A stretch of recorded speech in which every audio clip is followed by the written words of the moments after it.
Hundreds wait in line at 29,000 feet. Oxygen runs low. Climbers die, not from avalanches, but from traffic jams. Mount Everest is no longer just a symbol of adventure. It's a symbol of overcrowding. The mountain that was once climbed by a handful of pioneers now receives hundreds of people each season. Images of long lines at the summit have become iconic and deeply troubling.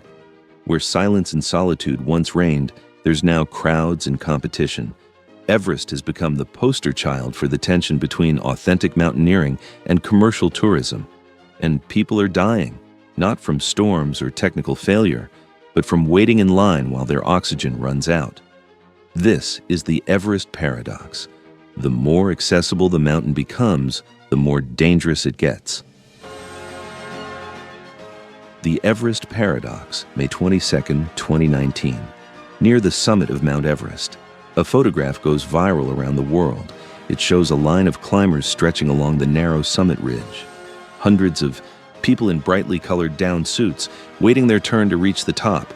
They're queued single file along a ridge with deadly drops on both sides, packed so tightly that movement is impossible. The image is stunning and horrifying. This wasn't a momentary bottleneck.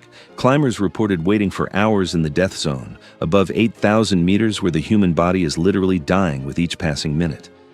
That season, 11 people died on Everest. Many deaths were directly attributed to the delays. Climbers ran out of oxygen while waiting in line. Others became exhausted standing still in the extreme cold and altitude. Some died on the descent after spending too long above 8,000 meters. Mount Everest is no longer just a symbol of adventure. It's a symbol of overcrowding. The mountain that Edmund Hillary and Tenzing Norgay first summited in 1953, after years of failed attempts by the world's best climbers, now sees hundreds of successful summits each year. In 2019, Nepal issued 381 climbing permits. Add Sherpas and guides, and nearly 900 people attempted the summit during a narrow weather window of just a few weeks. The result? Traffic jams at 29,000 feet, climbers dying not from avalanches, technical falls, or sudden storms, but from waiting in line. Where silence and solitude once reigned, there's now crowds and competition. Early Everest expeditions were monastic experiences, small teams spending months on the mountain, battling not just the physical challenge, but also the psychological isolation of being in one of Earth's most remote locations. Now, climbers describe Everest as crowded, noisy, and littered. The summit ridge sounds like a highway, voices calling out, radios crackling, the constant rustle of down suits and crunch of crampons on ice. Everest has become the poster child for the tension between adventure and commerce. The mountain represents both the pinnacle of human ambition and the consequences of making that pinnacle accessible to anyone with money. It's a paradox. The more people summit Everest, the less meaningful each summit becomes. Yet, demand continues to grow, driven by the allure of standing on top of the world. Barniers, the rise of the Everest industry. How did we get here? How did Everest transform from an extreme mountaineering objective to something resembling a high-altitude tourist destination? The answer is commercialization, the creation of an entire industry built around selling summit experiences. Large commercial expeditions. Companies now offer fully guided Everest expeditions for $50,000 to $100,000 per person. Some luxury operators charge even more. These aren't traditional expeditions where climbers are expected to be self-sufficient alpinists. These are commercial packages where guides and Sherpas do most of the work, establishing camps, fixing ropes, carrying loads, even short roping clients up difficult sections. The pitch is simple. You don't need to be an elite mountaineer. You just need determination, basic fitness, and the money. We'll handle the rest. Infrastructure at altitude. The Everest industry has created infrastructure that would seem absurd on any other mountain. Luxury base camps. With heated dining tents, Wi-Fi, espresso machines, and satellite kitchens serving multi-course meals. Fixed ropes. Running the entire route from base camp to summit, climbers clip in and follow the ropes rather than making independent route-finding decisions. Oxygen supplies. Cached at high camps with Sherpas carrying extra bottles. Personal Sherpas assigned to paying clients, essentially pulling them up the mountain. Helicopter rescues, available up to Camp 2 for those willing to pay. This infrastructure makes Everest accessible to climbers who couldn't attempt it otherwise, but it also fundamentally changes the nature of the challenge.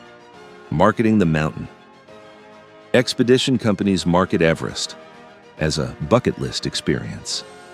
The messaging focuses on achievement, personal transformation, and the bragging rights that come with summiting the world's highest peak. Promotional materials show triumphant summit photos, arms raised, prayer flags flying, the curvature of Earth visible below. They don't show the crowding, the trash, the bodies left on the mountain, or the ethical complications. What was once an expedition has become a market. Everest generates tens of millions of dollars annually for Nepal's economy. Permit fees alone bring in over $5 million per year. Add guide fees, porter wages, equipment sales, helicopter services, and tourism, and Everest becomes a significant economic engine. This creates pressure to issue more permits, accommodate more climbers, and keep the product accessible regardless of crowding or safety concerns. Dakpi. Consequences on the mountain. The commercialization of Everest has created a paradox. Making the mountain more accessible has made it more dangerous. Traffic jams in the death zone. The most visible consequence is crowding above 8,000 meters, the death zone where human bodies cannot survive long term. On busy days, hundreds of climbers attempt the summit simultaneously. The route bottlenecks at technical sections, the Hillary Step, before the 2015 earthquake changed its structure, the summit ridge, and areas where fixed ropes require climbers to move single file. Climbers wait in lines while oxygen scarcity and freezing temperatures take their toll. Every minute spent waiting is another minute your body is breaking down. Cells die, blood thickens, mental acuity deteriorates, frostbite sets in. Commercial clients, many with limited high-altitude experience, move slowly. When one person takes 30 minutes to navigate a section that an experienced climber would pass in 5 minutes, everyone behind them pays the price. Deaths from crowding. Every year, people die on Everest not from objective hazards, but from the consequences of crowding. Climbers run out of oxygen waiting in line, then can't descend safely. Exhaustion from standing still in extreme conditions leads to poor decisions. Some collapse from altitude sickness exacerbated by prolonged exposure. Others die on the descent after spending too long above 8,000 meters. The 2019 season saw 11 deaths, one of the deadliest years in recent history. Many deaths were directly linked to overcrowding and delays. Rescue complications. When something goes wrong in the death zone, rescue is extremely difficult. Helicopters can't fly that high. Ground rescue requires multiple strong climbers willing to risk their lives. Moving an incapacitated person down the mountain from above 8,000 meters is nearly impossible. The crowding makes rescue even harder. With hundreds of people on the route, rescuers can't easily reach victims.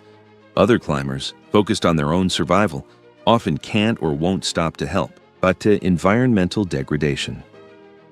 The mountain is literally suffering under its own popularity.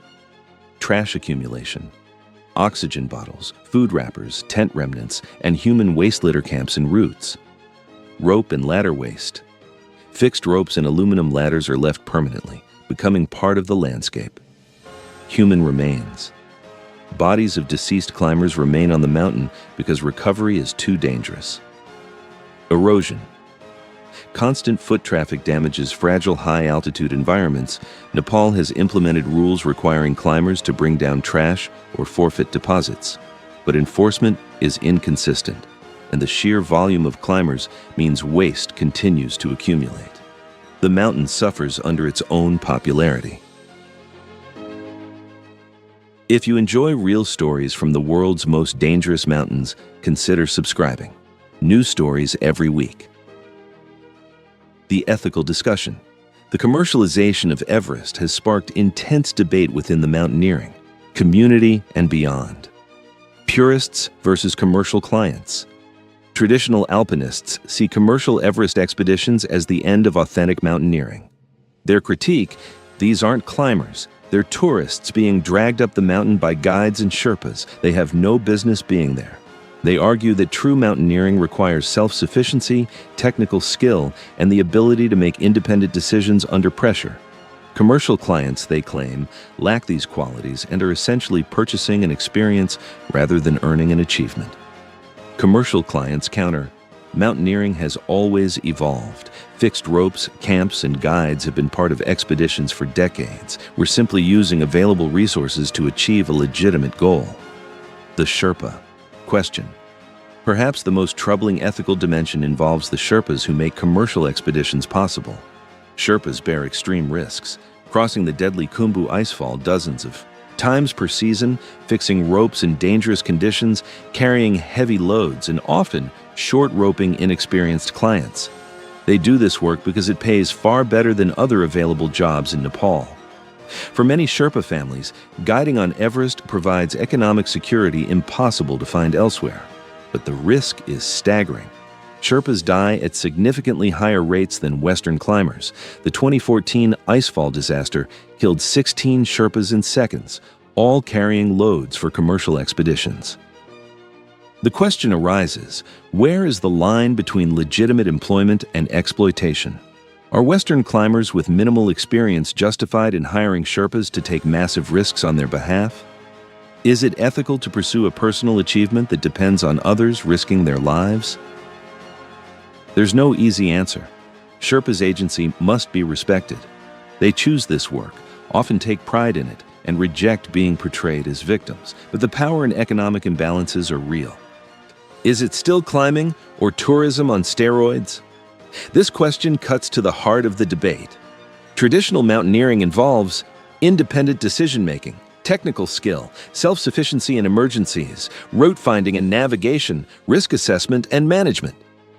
Commercial Everest expeditions often involve following fixed ropes established by others, relying entirely on guides for decisions, having Sherpas carry gear and supplies, using supplemental oxygen to compensate for inadequate acclimatization, being short-roped, physically tethered to a guide, through difficult sections. Critics argue this isn't mountaineering, it's high-altitude tourism. The mountain becomes a backdrop for an expensive experience rather than a genuine climbing challenge. Calls for reform. Many within the climbing community advocate for stricter regulations. Experience requirements. Climbers should prove they've successfully summited other 8,000-meter peaks before. Attempting Everest. Permit limits. Nepal should reduce the number of permits issued each season. Skill assessments. Climbers should demonstrate basic technical competence before being allowed above base camp. Environmental standards. Stricter enforcement of waste management and requiring climbers to bring down more trash. Sherpa protections. Better insurance, higher wages, and safety standards for Sherpa workers. But implementing these reforms faces obstacles, primarily economic. Nepal depends on Everest revenue. Reducing permits means reducing income for a country that badly needs it. Lanur, the bigger picture. Other mountains, following the same path. The Everest phenomenon isn't isolated. Other 8,000-meter peaks are following a similar trajectory. Once considered the mountaineer's mountain, technical, dangerous, and reserved for elite climbers, K2 is seeing increased commercial traffic. In 2021, the mountain saw an unprecedented number of summit attempts, many by commercial clients with limited experience on that level of technical terrain. Manaslu. Manaslu, the world's 8th highest peak, has become the training ground for Everest. Commercial operators sell it as preparation for Everest, leading to crowding on what was once a relatively quiet peak. Ama Dablam. This stunning Himalayan peak sees hundreds of commercial attempts each season, with similar crowding issues on technical rock sections where climbers must queue. The pattern is spreading. As Everest becomes more crowded and criticized, operators and clients seek less commercialized alternatives. But bringing commercial expeditions to these mountains simply transfers the problems rather than solving them. Attempts at solutions. Despite the challenges, there are initiatives trying to address Everest's problems. Environmental efforts. Cleanup expeditions specifically focused on removing trash and old equipment, stricter waste. Management requirements and larger deposits, some operators emphasizing leave no trace ethics. Technology developments like biodegradable supplies. Ethical guidelines. Some expedition companies establishing higher standards for client experience and fitness, industry discussions about self-regulation and best practices, Sherpa organizations advocating for better working conditions, international mountaineering federations developing ethical frameworks, alternative models, operators offering alpine style, Everest attempts, smaller teams, less infrastructure, more self-sufficiency, focus on other peaks and objectives that offer similar challenges with less crowding. Emphasis on the journey and experience rather than just summit success. Government regulations. Nepal has made some changes, requiring proof of previous high-altitude experience, though enforcement is inconsistent, mandating that climbers bring down minimum amounts of trash, discussing seasonal permit limits, though not yet implemented, improving rescue infrastructure and protocols. But comprehensive reform remains elusive, largely because of economic pressures. The fundamental question. The Everest debate forces us to confront a fundamental question about adventure, achievement, and human nature. Can humans learn to set limits, even on their own ambition? Everest's appeal is rooted in its status as the highest point on Earth. Standing there represents the ultimate achievement, literally and symbolically standing on top of the world. But if achieving that goal requires endangering your own life unnecessarily, paying others to take extreme risks on your behalf, contributing to environmental degradation, participating in a system that's making the mountain more dangerous for everyone, reducing a profound alpine challenge to a commercial transaction, is it still worth pursuing? The challenge of the future is not physical, but moral. The physical challenge of Everest, while still significant, can be solved with enough money, guides, and supplemental oxygen. Commercial operators have created systems that make the summit accessible to relatively inexperienced climbers willing to pay. But the moral challenge remains unresolved. Should they? Should someone with minimal mountaineering experience attempt Everest simply because they can afford it? Should we continue issuing permits to everyone who applies, even when crowding makes the mountain more dangerous? Should personal ambition trump collective safety and environmental stewardship? These questions don't have easy answers. They require balancing, individual freedom versus collective responsibility, economic development versus environmental protection, personal achievement versus ethical concerns, the desire to make Everest accessible versus the need to preserve its integrity. What the future holds. The future of Everest and commercial mountaineering more broadly remains uncertain. Scenario 1. Continued commercialization. Demand for Everest continues to grow. More permits are issued. Crowding worsens. Deaths continue. Environmental degradation accelerates. Eventually, a major disaster, perhaps multiple deaths in a single incident, forces dramatic regulatory changes, but only after significant loss of life. Scenario 2. Meaningful reform. Nepal implements stricter permit limits, experience requirements, and environmental standards. The number of climbers decreases, but the quality of expeditions improves. Everest becomes less accessible but more meaningful. Those who summit truly earn the achievement. Scenario 3. Market correction. Negative publicity from crowding and deaths reduces demand. Climbers seek alternatives, other peaks, different challenges, or non-summit-focused alpinism. Everest's popularity naturally decreases without regulatory intervention. Scenario 4. Technological change. Climate change makes Everest routes more dangerous and unpredictable. The Khumbu icefall becomes impassable.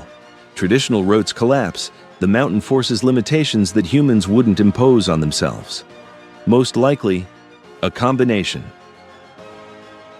The future probably involves elements of all these scenarios, some reforms, some continued commercialization, some market correction, and some climate-driven changes. What seems certain is that the current situation is unsustainable. Something will change, whether through human choice or natural consequences. The personal dimension. For individual climbers considering Everest, the ethical questions become very personal. Why do you want to summit? If it's just the highest mountain or bucket list, is that enough to justify the risks, costs, and impacts? What defines meaningful for you? Following fixed ropes with Sherpas carrying your gear, or self-sufficiency and independent decision-making? What are you willing to accept? Every Everest climber must reckon with the risk to others, environmental impact, and economic dynamics with Sherpas. There's no judgment-free answer. But asking these questions honestly is essential for anyone considering the mountain. Final thoughts. Hundreds wait in line at 29,000 feet. Oxygen runs low. Climbers die, not from avalanches, but from traffic jams. This is modern Everest. What happens when human ambition meets commercial opportunity without limits? The mountain hasn't changed. It's still 8,049 meters of rock and ice, still dangerous, still capable of killing the unprepared. But everything around it has changed. What was once elite alpinism is now marketed as a bucket list experience for anyone with money. The question isn't whether this change is good or bad. It's already happened. The question is, what do we do now? Do we continue accepting Everest as high-altitude tourism? Do we implement reforms to reduce crowding and preserve integrity? Do we shift cultural values to celebrate different types of achievement? The answer will determine not just Everest's future, but what mountaineering means in the 21st century. Because Everest isn't just a mountain anymore. It's a symbol of human ambition, commercial excess, environmental impact, and the tensions between personal freedom and collective responsibility.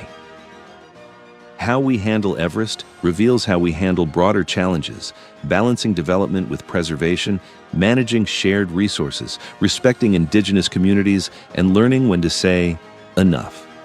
Can humans learn to set limits, even on their own ambition? Everest is asking us that question. Every season, every summit, every death, the mountain won't provide the answer. That's up to us.